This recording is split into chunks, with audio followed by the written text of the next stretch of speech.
Halo Dunsana Info Sumbar, di mana saja Anda berada. Kali ini jumpa lagi dengan kami podcast Info Sumbar yang kami kedatangan tamu istimewa. Kedatangan yang enggak juga, kepada kami datang ke sini tempat beliau. Wali Kota Pariaman terpilih, Bapak Yota Balat. Selamat pagi Bapak. Selamat pagi. Pak Camek aja gitu. Pak Camek. Di Dunsana ya. Beliau ini termasuk salah satu dari sekian banyak kandidat di Sumatera Barat yang dalam tanda kutip mengalahkan petahana dari sekian banyak, termasuk di daerah Pariaman sendiri. Nah, kita bersyukur bisa dapat kesempatan untuk bisa ngobrol dengan beliau apa dan mau bagaimana Pariaman ini beliau bikin untuk kepemimpinan 5 tahun ke depan. Jadi Dunsana, kita ucapkan selamat dulu Pak Yota. Ya, makasih Pak Camek. Kerja keras. Salam dulu untuk Dunsana Info Sumbar. Assalamualaikum warahmatullahi wabarakatuh. Selamat pagi Dunsana Sadonyo. Itu dia. Pak Wali, nah udah saya bikin Pak Wali aja ya. Alhamdulillah, amin. Bentar lagi ya, mau nahan-nahan apa lagi gitu ya. Kenapa Pak Wali bisa menang? Ya, alhamdulillah kemenangan saya ini kami rasa kemenangan masyarakat Kota Pariaman. Oh pastilah. Ya. Jadi berkat kerja keras kami, tim dan seluruh para pendukung, ya alhamdulillah bisa mendapatkan hasil sebagai pemenang Wali Kota Pariaman. Wali Kota Pariaman ya? Ya, insya Allah. Ranknya lumayan juga kan? Ya, rekapitulasi KPU kemarin lebih kurang 50% lebih. Ya, makanya gitu benar. Ranknya lumayan, Bapak berhasil mengalahkan petahana yang notabene secara track record juga punya catatan baik waktu itu gitu kan? Iya. Apa rahasianya? Rahasianya berpikir positif, ingin ada kemajuan, ingin ada perubahan, yang penting berbuat untuk seluruh masyarakat. Nah, Dunsana itu sebenarnya sebuah kata-kata motivasi yang kita dapat hari ini. Berpikir positif dan selalu berbuat baik. Kan begitu Pak Wali ya? Iya. Ini Maret Pak Wali dilantik ya? Februari ya? Iya. Februari dilantik. Dan dari sekian banyak visi misi Pak Wali itu tentu akan diciptakan mana yang skala prioritas, mana yang harus diatur ulang, tata ulang. Apa yang akan Pak Wali lakukan sepanjang 2025 ini? Karena 2025 itu dalam tanda kutip kan sudah diatur di 2024 kan? Iya. Sudah disiapkan. Nah, bagaimana? Ya, jadi visi atau misi atau program unggulan yang menjadi prioritas pertama itu tentu sesuai dengan apa yang kami sampaikan waktu di visi misi maupun di debat, yaitu menjadikan Kota Pariaman menjadi kota yang risalah, beriman, soleh dan berakhlak. Kenapa? Yeah. Punya ilmu pun kita, punya harta pun kita, tapi tidak punya akhlak, itu menjadikan sesuatu yang tidak bermanfaat bagi masyarakat. Tetapi kalau kita berakhlak baik, itu alhamdulillah dan insya Allah mudahan itu akan bisa membawa dampak yang banyak bagi masyarakat. Makanya kami punya program unggulan Pariaman Kota Risalah, beriman, soleh dan berakhlak, yaitu mewujudkan satu rumah satu hafiz. Satu rumah satu hafiz? Ya, dan kita kembali ke surau dan menjadikan surau itu sebagai tempat kontak sosial masyarakat. Jadi itu yang pertama. Kemudian tentu selanjutnya melihat ke kondisi kekinian masyarakat, itu masalah ekonomi. Makanya kami juga punya program unggulan satu rumah satu industri rumah tangga. Tanda kutip ya, satu industri rumah tangga, bukan satu industri. Nah, satu industri rumah tangga ini kan ibaratnya bisa yang jualan, bisa membuat industri kreatif versi kecil-kecilan. Penting UMKM lah. Kita tingkatkan. Nah, kan kita bicara 2025 nih. Iya. Budgetingnya itu udah siap belum sejauh mana? Kan belum siap pasti ya. Berarti kan memang kita harus jalankan apa? Atau ada inovasinya nanti setelah perubahan? Ya, seharusnya kita harus berikan pemahaman dulu dong. Jangan sampai orang berpikir, oh Pak Wali lah jadi itu janji mah. Kita kan terikat dengan anggaran yang sudah ditetapkan sejak 2024 kan gitu. Ya, Mas Camek. Jadi kalau yang dua itu kami rasa tidak memakan waktu dan dana yang banyak. Oke. Nah, kita akan menjadikan satu rumah satu hafiz. Kita sekarang kan sudah punya MDA. Nah, situ nanti kolaborasinya untuk peningkatan guru ngaji itu kita bisa kolaborasi dengan pemerintah desa. Ya. Nah, pemerintah desa kan sekarang belum menyusun tentang APBDes. Nah, Ya. kalau untuk seandainya memang di APB di tahun 2005 itu belum teranggarkan, kita mungkin nanti melihat kondisi pergeseran atau nanti di perubahan. Nah, sekarang yang penting kita bisa melakukan pendataan terhadap bagaimana situasi dan kondisi MDA yang telah melakukan pengajaran keterampilan anak, dan nanti akan kita latih guru-guru ngaji ini yang punya sertifikasi sehingga akan bisa melahirkan hafiz Al-Quran. Nah, di situ kita juga melihat kita tinggal menghidupkan kondisi anak-anak ini maghrib mengaji. Jadi konsepnya anak-anak sekolah yang setelah belajar DMA, insya Allah mudah nanti kita coba apakah 1 kali seminggu, 2 kali seminggu, atau 3 kali seminggu, itu kan kita lakukan maghrib mengaji di tempat tinggal mereka masing-masing, tetapi disitulah intervensi sekolah melakukan kebijakan kepada muridnya. Intervensi sekolahnya? Ya. Bapak punya SMP 9 sekolah negeri, 9 SMP negeri, Bapak punya MTSN, ada 5 SMP swasta di situ. Iya. Itu bagaimana nanti mensinkronkan itu? Terus belum lagi nanti sebagian besar kan SMA juga urusannya juga urusan provinsi. Gitu. Iya, urusan provinsi. Nah, jadi kita ngambil ini dari SD dulu. SD ya? Ya, jadi kan ibarat kita belajar hafiz Quran ini seperti ibarat menulis di atas batu lah. Nah, jadi SD, SMP nanti kita sinkronkan. Ini tentang bagaimana para guru itu punya komitmen juga. Dan ini harus dilakukan. Karena ini merupakan program unggulan dari Wali Kota Pariaman terpilih. Guru kan memang punya kita berarti ya? Iya, guru memang punya kita. Nah, jadi untuk yang hafiz Al-Quran, kami tidak melihat kondisi ini mempunyai dana yang besar. Kenapa? Kita tidak membangun rumah tahfiz. Kita memberikan atau mengisi sumber daya manusianya. Dan memanfaatkan fasilitas yang ada. Memanfaatkan fasilitas yang ada. Nanti sambil jalan, baru kita sesuaikan dengan apa yang kita sampaikan. Nah, secara infrastruktur SDM-nya hanya bergantung dengan yang ada saja? Oh, jadi makanya tadi sudah sampaikan, SDM sudah ada, kita tinggal melakukan pelatihan untuk memberikan sertifikasi. Bagaimana guru-guru ngaji di MDA, bagaimana guru-guru agama Islam di sekolah, itu bisa kita sertifikasi, bisa punya keahlian bagaimana membentuk hafiz Al-Quran ini. Dan kita juga sudah bekerjasama dengan beberapa sekolah swasta dan produk tahfiz yang ada di Kota Pariaman, itu sudah kami lakukan pendekatan waktu kita kampanye, dan alhamdulillah mereka support. Berarti kan sudah ada kolaborasi lah. Ya. Kita akan membangun secara inklusif lah, secara bersama. Oke.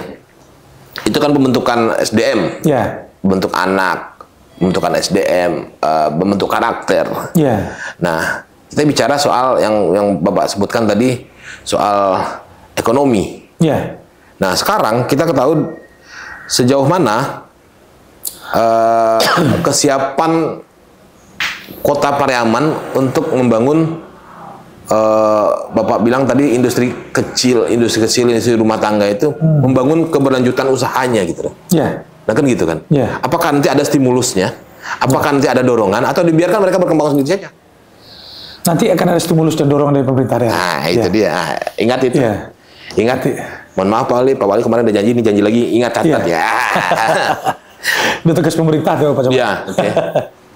Berarti perkuatannya nanti seperti apa kira-kira tuh? Ya, nanti kita untuk satu industri rumah tangga itu mungkin juga ada pelatihan kepada ibu-ibu biar kreativitas mereka tuh lebih bagus, lebih baik, dan lebih punya mutu. Nah, jadi kami sebelum mencapai atau menjadi pemenang Salam Muda, setelah kampanye kami janjikan, kami tidak menjanjikan yang muluk-muluk atau besar, sudah itu kami contohkan.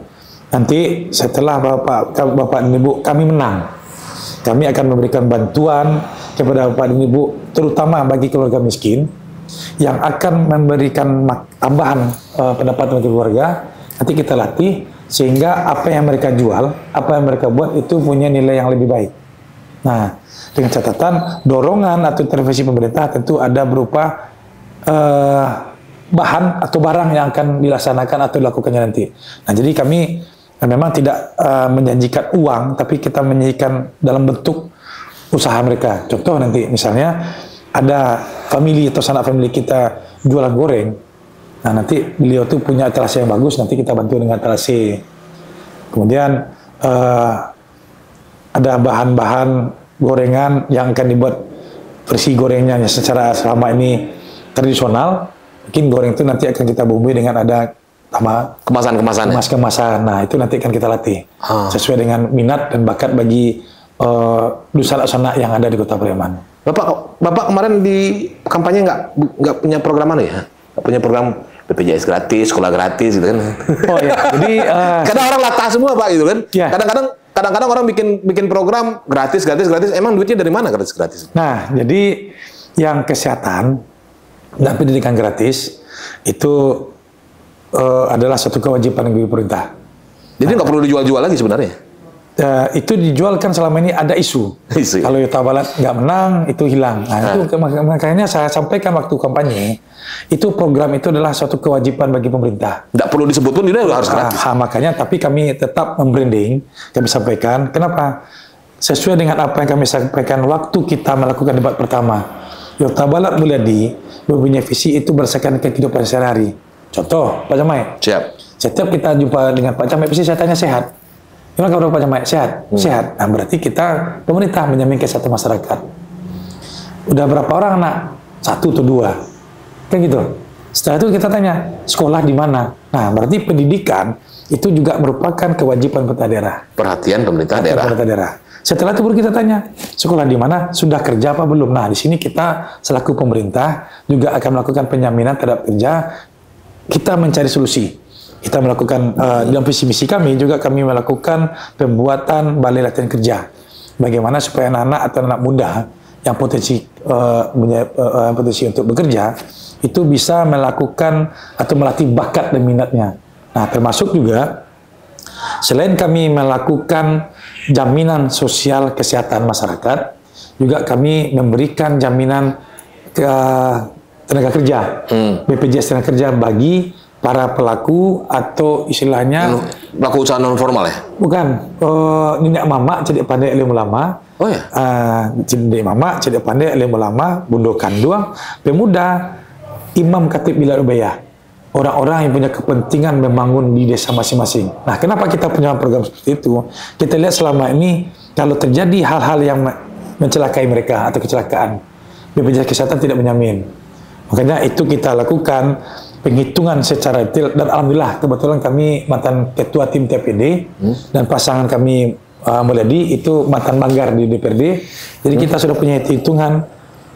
Kami rasa tidak terlalu mengganggu kondisi APBD kita.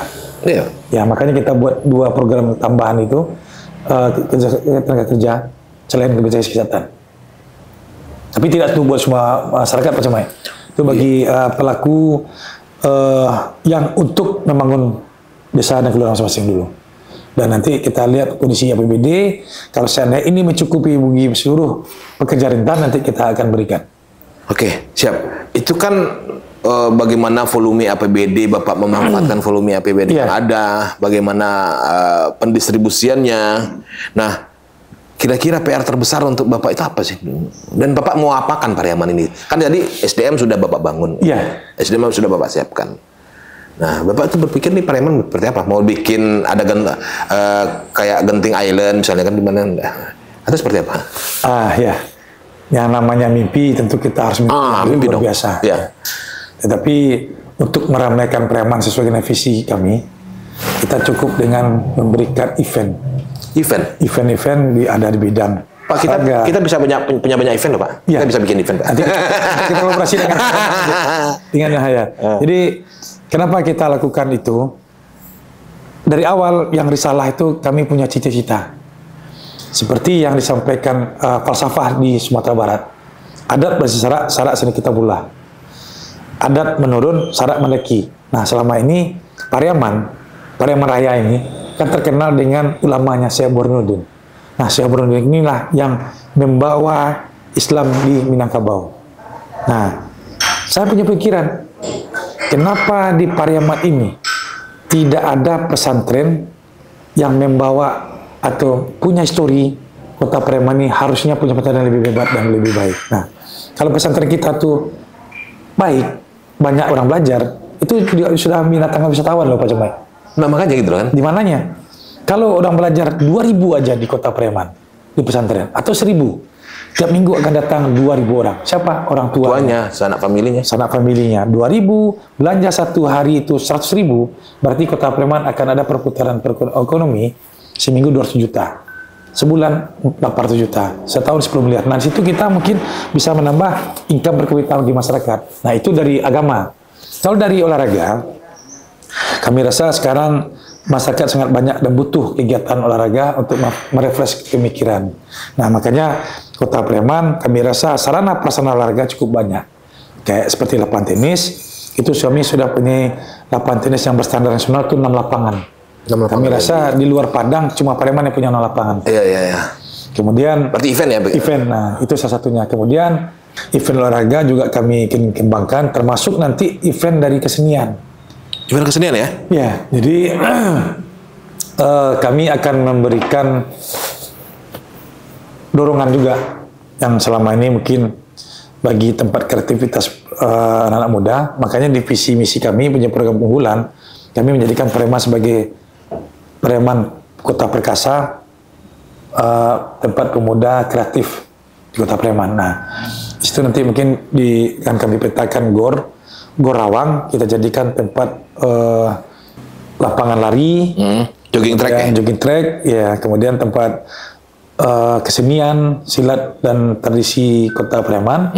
Nah, untuk Gor di Karnawur, itu tempat untuk olahraga pertandingan. Nah, jadi insya Allah mudah-mudahan 6-5 tahun ke depan kita segera mempercepat langkah pembangunan sehingga tempat anak muda Kota Sleman ini menjadikan atau beraktivitas itu bisa tersana. Ada satu catatan yang kita pikir, Pak. Ya.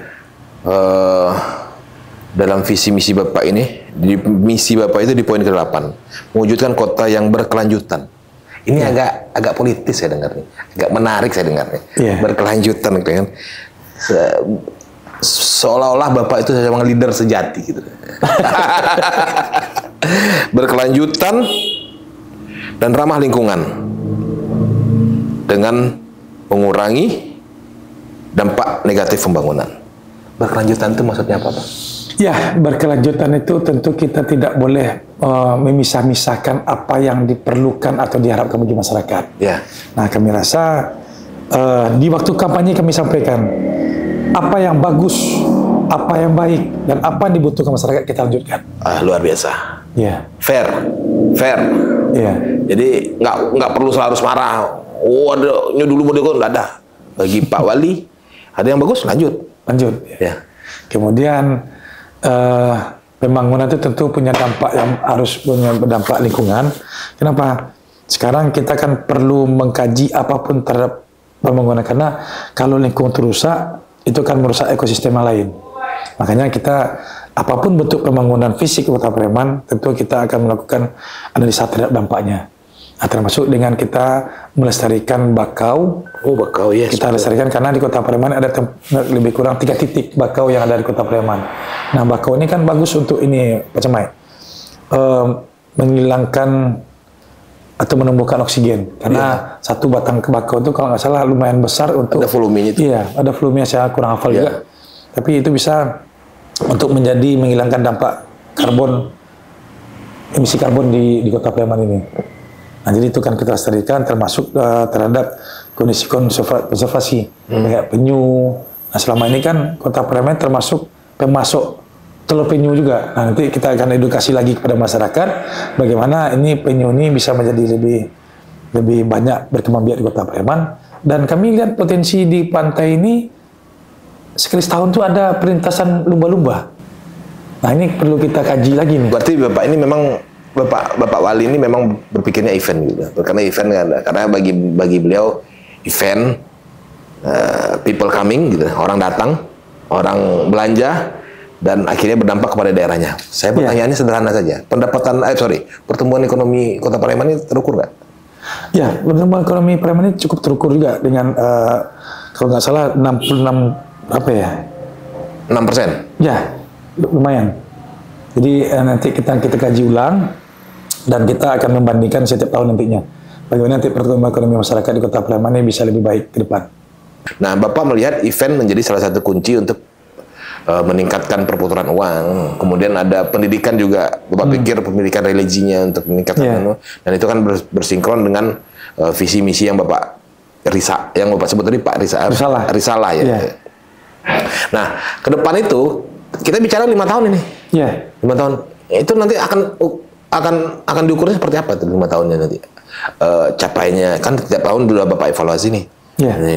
Ini Progulnya sudah terlaksana belum, Progulnya belum terlaksana, sedang diprogram gitu. Nah, Bapak mentargetkan 5 tahun nanti itu seluruh Progul itu sudah terjalannya seperti apa? Ya, kami mengharapkan 5 tahun ke depan itu insya Allah mudahan produk unggulan dan program unggulan kita ini itu insya Allah mudahan 100% terlaksana. Nah, jadi dengan 100% terlaksana, tentu kita mempunyai kegiatan atau program unggulan lain yang akan bermanfaat bagi masyarakat. Berkelanjutan tadi. Nah, jadi itu yang namanya pemerintahan itu tidak akan pernah terputus, tidak akan pernah terpuaskan, tapi bagaimana memberikan dampak bermanfaat bagi masyarakat. Nah, makanya kami waktu menyusun visi misi dan program unggulan itu kita sudah berulang kali melakukan diskusi, membawa beberapa tokoh masyarakat, membawa akademisi dan praktisi. Ini program ini real nggak? Mungkin enggak. Makanya alhamdulillah setelah kita melakukan diskusi panjang, makanya itulah kita lahirkan sebagai program unggulan visi misi Balat. Nah, itu tentu tidak terlepas juga dengan apa yang dilakukan oleh visi misi tertuang oleh misi misi Presiden, Pak Prabowo, kemudian disesuaikan dengan visi misi gubernur terpilih nantinya. Nah, nanti sejalan dengan pemerintahan, tentu kalau seandainya ada yang kita terlupa, itu kita sesuaikan visi misi di RPJM, itu visi misi presiden dan visi misi gubernur. Nah, disesuaikan berarti. Disesuaikan kalau saya nanti, tapi insya Allah mudahan kami rasa itu sudah tertuang karena kita sudah sinkron dengan visi misi Pak Prabowo. Iya. Ya, insya Allah mudah-mudahan. Berarti memang harus Bapak melihat program pusat itu harus kita jalankan. Jadi ya dengan kesesuaian visi misi kita juga sudah melihat kondisi dan situasi keberadaan APBD kita. Ya, makanya kan itu menarik tuh. Nah, itu Bapak punya rumus apa nggak kira-kira? Kan Bapak ada pasrah juga sebenarnya. Ini APBD kita seperti ini gitu. Ya. Apa rumus untuk? Ya. Suka tidak suka orang perlu fisik, Pak. Kalau untuk rumus bagaimana pendapatan kita ini untuk pembangunan lebih baik, memang ke Jakarta. Itu kita sinkron dengan pemerintah pusat. Makanya kita sampaikan. Kami rasa pemerintah pusat, kalau pemerintah daerah itu sudah punya visi misi atau perunggulan yang selaras, kami rasa kita tinggal terbawa ya. Terbawa arus lah. Terbawa arus ya. Jadi makanya kita sinkronkan, kita lakukan, dan itu kami rasa tidak banyak kita membutuhkan dana APBD. Makanya mungkin ada dana DAK atau PBN yang akan kita turun di Kota Palembang ini. Dan mudah-mudahan dengan kondisi institusi yang ada, kita tentu tetap berupaya bagaimana inovasi, bagaimana kreativitas, dan bagaimana data yang ada Kota Palembang ini untuk bisa kita sampaikan ke pusat, sehingga nanti ada penyesuaian terhadap APBD. Kan semua pengaruh tuh Pak Jamai. Jumlah penduduk, peningkatan perekonomian, peningkatan pertumbuhan, pembangunan. Nanti stimulus penyusunan APBD kan juga makin cepat kan pusat juga karena saya menilai mungkin Bapak itu baru berdiri itu nanti 2026 ya. Karena sekarang APBD Kota Palembang ini sudah sudah disahkan ya. Bapak hanya menjalankan dan inovasi sekete. Paling ya kita lakukan upaya di perubahan anggaran lah. Oke. Dan itu pun kalau ada pergeseran kita lakukan upaya pergeseran. Siap, Bapak. Mungkin itu saja dulu bincang-bincang singkat kita dengan Bapak Wali Kota Pariaman terpilih, yang Bapak Yuta Balat, yang saya pikir ya mengejutkan dan ternyata memang mengejutkan dan tapi mengasihkan akhirnya untuk beliau, yang untuk kita, untuk masyarakat Pariaman. Demikian saja dulu Pak Wali. Ya, udah latah mulut saya dengan Pak Wali. Amin. Ya. Demikian saja dulu bincang-bincang kami dengan Wali Kota Pariaman terpilih Bapak Yuta Balat, dan terima kasih atas perhatian Dunsana. Sampai jumpa.